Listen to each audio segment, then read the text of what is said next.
Hello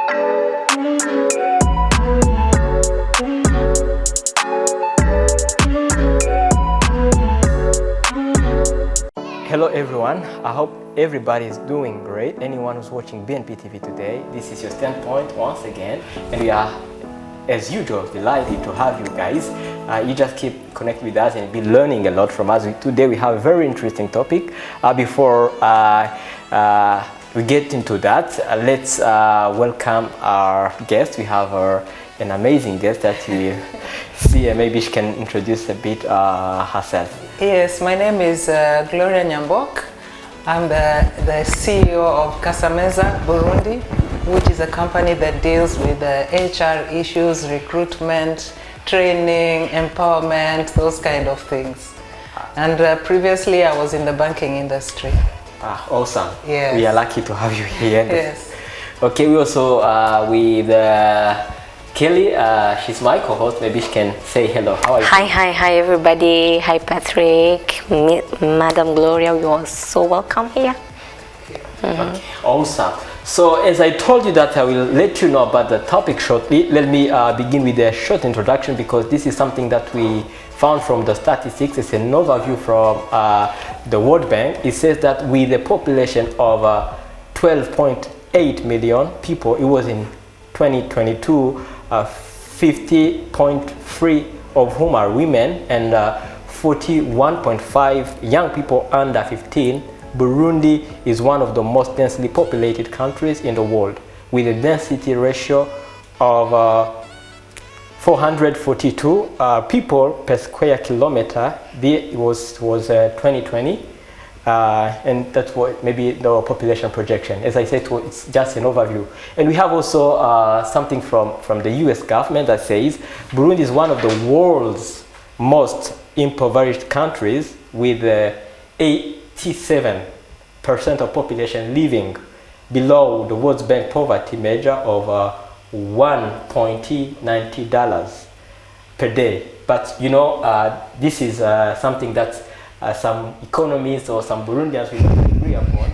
They just say, you know, we have food, so why do we have? But anyway, we do see people, or you know, mostly young people finishing their studies, but they stay unemployed, which means there is something that is lacking in the country. So today's topic will be about financial education.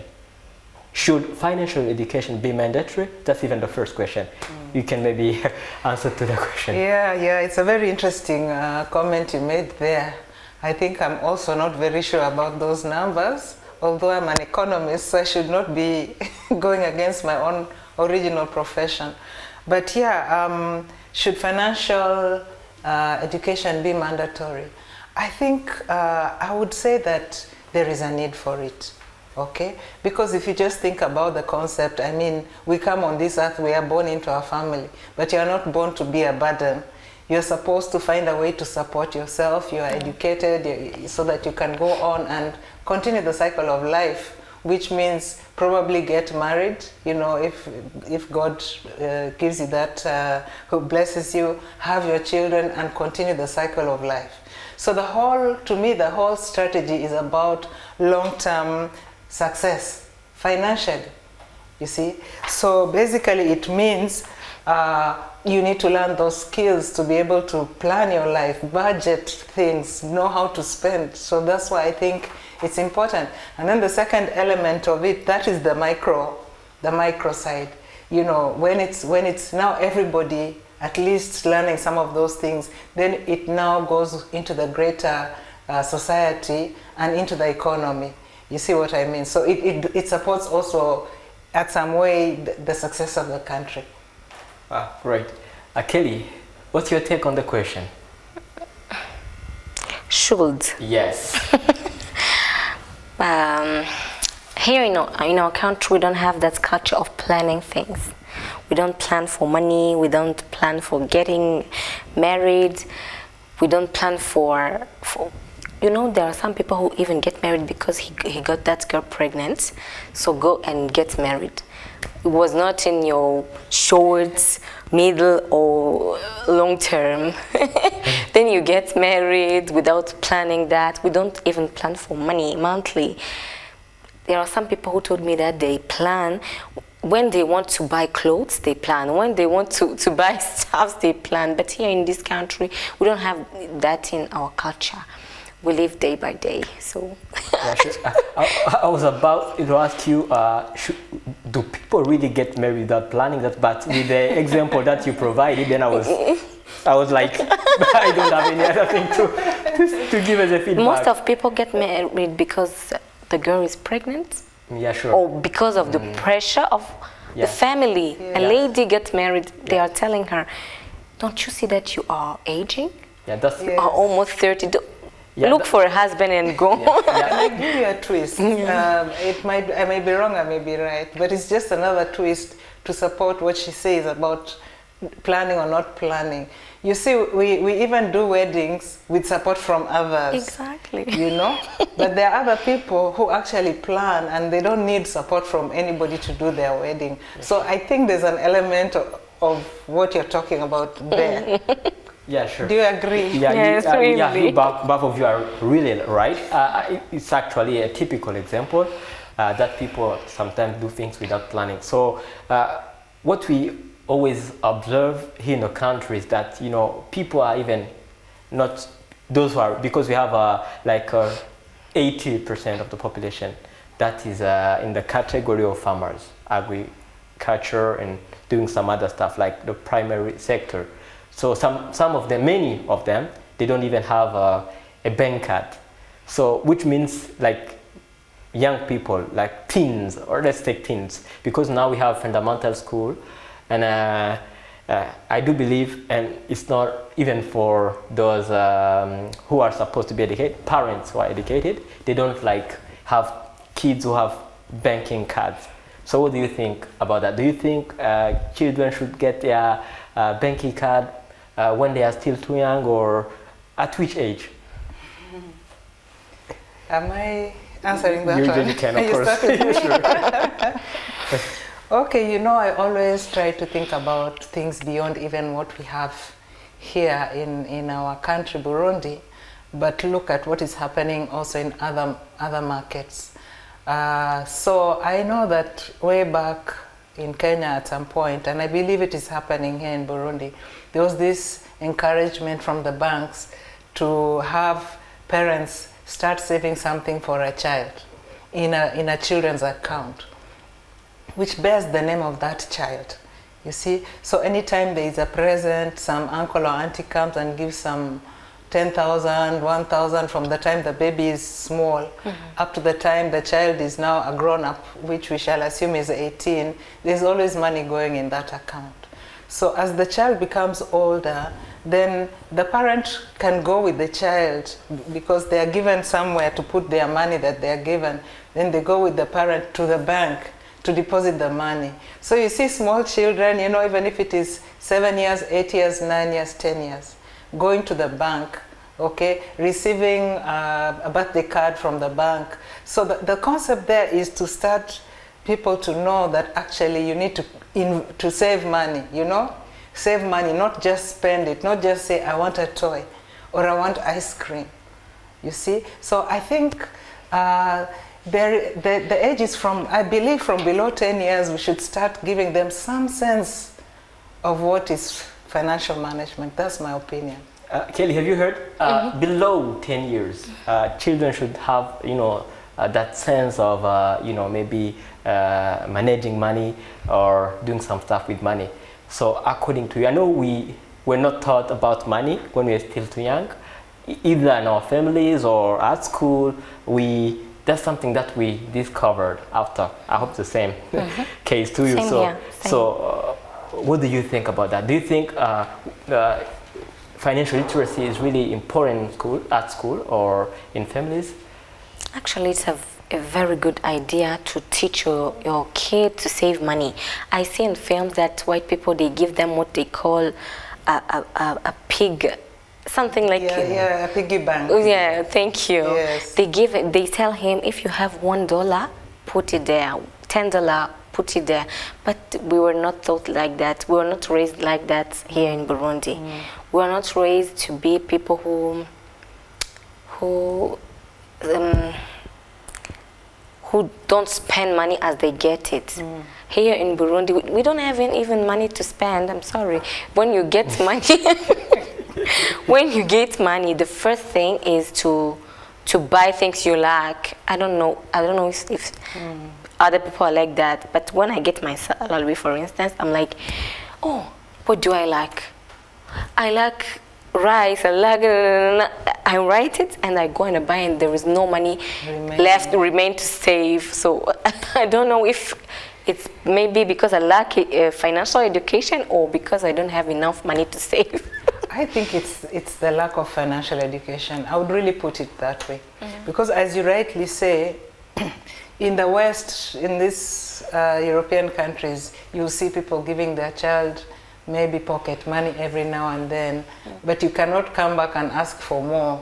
If you use more, if you spend it and you before the next one is supposed to come, you understand? So I think our challenge has been maybe also just the whole education of our grandparents, and it's a journey. You understand what I'm saying? Now that we are getting more and more in Burundi, getting even if it's high school education or university education, at least there should be some element of financial education in the education system. That's where I think it's going to start bringing. Because, for example, when you talk about I will spend money on what I don't have, if you have some financial education, you will know how to plan. I want this, I want that, I want the other, okay? So from there, even when you have a salary, or you have some income, whatever it is, whether it's a small business, you will be able to allocate that money knowing that a part of it needs to also be saved, you see? Which means there are things you will have to just know you cannot get, you have to go without, you see, and plan, save a little bit until you get, especially in terms of, let's talk about, you know, capital items, not food items.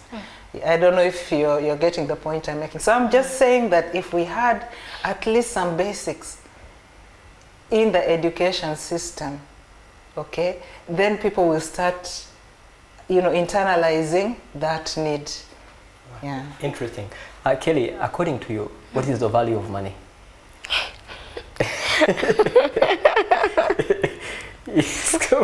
I'm going to shock you, but money is there to be spent. I'm sorry. Come on. No, have you noticed here in Burundi, Madam Gloria, Yes. we really lack financial education at a point that when you go to the bank to ask for a loan, once you get that money, you know you ask that loan for starting a business. But first of all, you know what people do with that loan? He buys a new car. I know that story. You know you're going to pay the loan plus interest for the bank. In 3 months, they will call you to say that you have to start paying our money. But you haven't started yet the business. The money you ask for, you bought a beautiful car, you bought a car for your wife, maybe for your side chick. So see, we really lack financial education in this country. You know, she's making me laugh so much because I remember when I was in the bank, there are people who used to come and take a loan from the bank and forget that the money belongs to the bank. It's like now the money is there and they're not seeing why they should even pay it back, you see? And so it goes back to what I'm saying, you know, if there's some kind of financial education, you know, getting the concept that I am here to support myself. I am not here to be a burden on others. How can I plan? This little money that I'm having now, how can I use it in a way that I can gain something big? For example, everybody would want a house, all right? So instead of just going somewhere and spending and buying brochettes and drinking all the beer or the wine, okay, on the, you know, you can actually, if you start thinking, you say, yes, I want to have a house, okay? You may start with a very humble house somewhere a little bit far from Bujumbura. But you start understanding how can I, once the value of the house has increased, I can sell it, get myself a bigger one, so that by the time maybe 10, 15 years have come, you've moved from that small house maybe somewhere in Kinindo or somewhere good, you see. Yeah. So that financial education, it's so important, because without it, the kind of thing she's talking about, that's what happens. People have to understand how to budget. First of all, it's that planning. What do I want? Where do I want to go? Yeah, I was about to come there, so I want to know what are maybe the main skills people should know about money. Okay, I think the first one is the planning. What do I really want from this life? Okay, there are people who don't want houses. There are people who, and they are very financially stable, but they feel that putting a lot of money in a house is a waste of money, because those people know how to invest in other ways, in other markets, maybe in a stock exchange, for example. We are getting one in Burundi soon, but they understand that if I have $1 million francs right now, I can make more money on this side rather than that side. So the first thing is just that planning. What is it I want, you know? Then from there, how am I going to achieve that, okay? I know certain things, they are costing money, all right? Do I need a job first? You know, there are people who believe in stealing, and that's how they are going to, that's how they are going to finance their things. And it's a bit unfortunate that I'm digressing, I know. It's okay, it's okay. Still, but it's a bit unfortunate that I've seen across the region that people want to get money quick. You see, and that getting money quick is where you find people doing funny things that lack integrity. But if you are a person who is planning, say, I know right now I may not have this, but I can have it in a certain amount of time. You know you're doing a small little business. If I grow this business can provide certain things for me. So that you ask me what it is. It is planning. And then how to budget, okay? How to budget what you're using. How to spend. You know, when you budget, then you know I'm going to spend only this amount on going to Kwiriri to eat chicken. See? And the rooftop. I'm not going to eat there every day in Kwiriri Garden. You see? Yeah, even if I love the chicken, how much? But I know I have to manage myself in order to support myself. You understand? So there is that budgeting, which tells you what you're going to spend on and how much you're going to save. Then there is this whole concept around tracking of how you're spending, either you personally, and by the way, this also goes for a business, but we're talking about individuals here. It could even be a family that we are talking about. This same thing is around a family. You have to plan for your family. Where are your kids going to go to school? If you want your kids to go to that very expensive school and you know you work for the government, how is it going to come? You have to plan from when that child is, you know, put that money away little by little by little, or know where you're going to borrow the money from and how you're going to pay. So that brings us to the element of debt management. How do you manage debts? Okay. There's also this issue around aspects of financing. I know we don't have too many of them in Burundi, okay? Most people you can go to the microfinance, you can go to the bank, but you can borrow from friends and relatives and things like that. Or you can use what you see in the West, a lot of credit cards. You know, there are new ways of financing coming in. But financial education will also help you to understand which one is better for what. You see, it's not all loans are good for it's not all types of loans that work for every investment. For example, if you go to a microfinance, you can see the interest rate they're charging is a bit high compared to maybe a bank.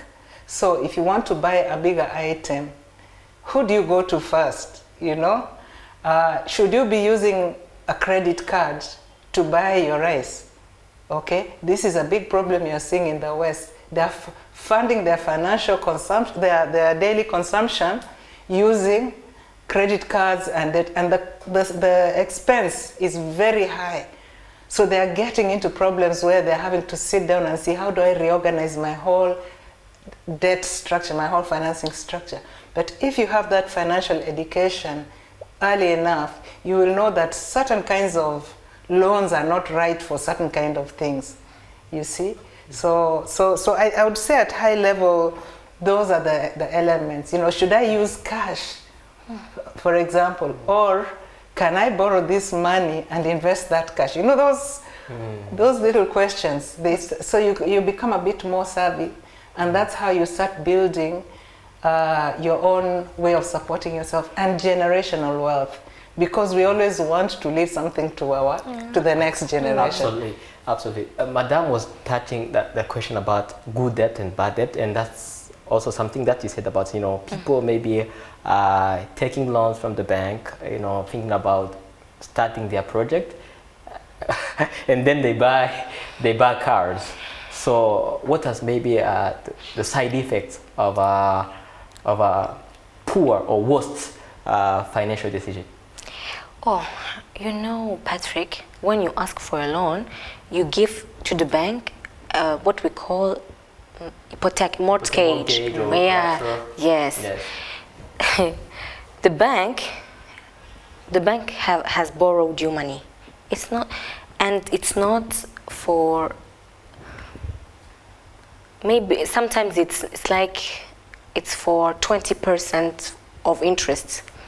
They are selling their money. It's not for free.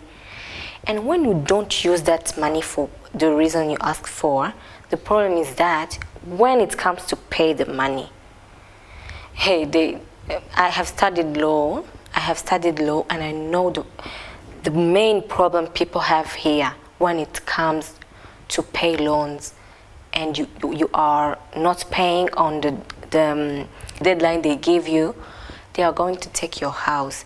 And when they sell the mortgage, they will lower the price. I don't know why, the reason why banks do that. Yeah, sure. Let's talk about also some other maybe poor financial decisions, like maybe buying stuff that were not on plan, or like, you know, spending money without any, you know. You are going to get poor. You will stay poor forever, because people who think wisely, they invest their money. They don't spend money. Really, spending money, it's not a good idea, actually. When you have the money you have, you should not spend it all. Maybe when you have financial education skills, you can invest that money. You can play some, what we call Banque Lambert. I don't know how to call it. Yes. Yeah, I know what is Banque Lambert. Yeah, you can play Banque Lambert with your money. So you borrow money to other people. They give. Not allowed. It's allowed. It's allowed between. Get caught. Well, you know what is not allowed is to do it with a big interest. But I can lend you money, Patrick, and you give me that money with 5% of interest. It's not. I see you like taking risks. That's what is good maybe in terms of businesses. Yes, I don't see other consequences rather than what I said as a lawyer. Yeah. You much right. Sure, the main cause is to get poor at the end of the day, and you actually brought something very important, crucial about, you know, liabilities and assets, which is actually something that people should know, that they need to buy things that will generate money instead of buying things that will take money out of their pockets. So just maybe the last question to Madame, how can someone avoid poor financial decisions? I think the first thing is to get that education. Okay, I think anybody, you know, everybody has to, as I mentioned, what is your plan? What is your plan for your life? Okay, yes, I want a nice car, I want a nice house, and all of those kind of things. Am I just going to dive into decisions because you have a beautiful car, then I want to buy a beautiful car so that everybody looks at, because this is the problem we have. If you're seen driving certain kinds of cars, people look down on you, and you also feel, I'm being looked down on, I look like I'm poor. No, you want to look like you're up here.